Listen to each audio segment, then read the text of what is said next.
The sleeping barber problem.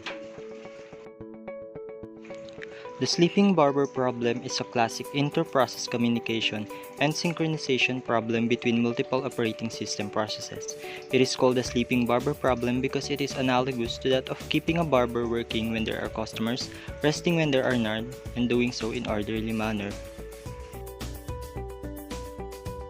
In this scenario, we have one barber, one barber's chair, and a customer waiting chairs.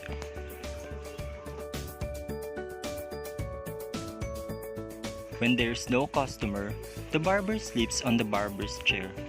When the customer arrives, he will either wake up the barber or wait at the customer vacant chairs when the barber is still cutting someone else's hair.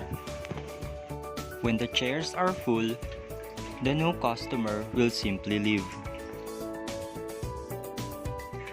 Now, the problem is, there might be a scenario that can cause deadlock.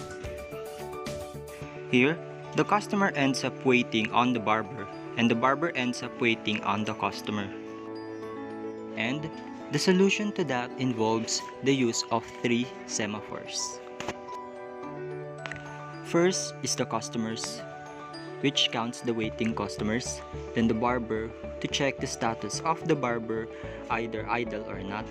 Lastly, number of free seats, which counts the available seats, so customers either wait if there is free seats or leave if there are none.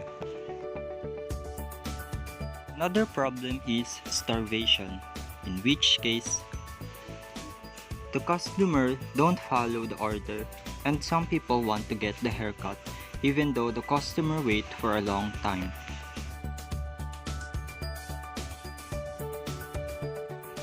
Customer enters the barber shop and check what the barber is doing.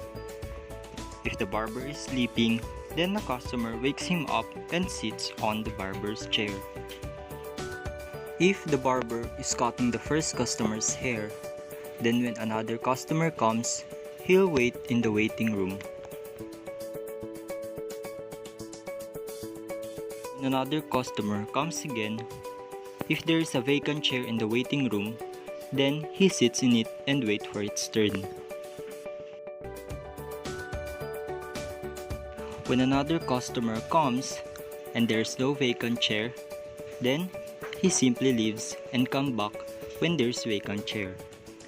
If there is no more customer in the waiting area, then the barber goes back to sleep until the next customer comes and wakes him up again.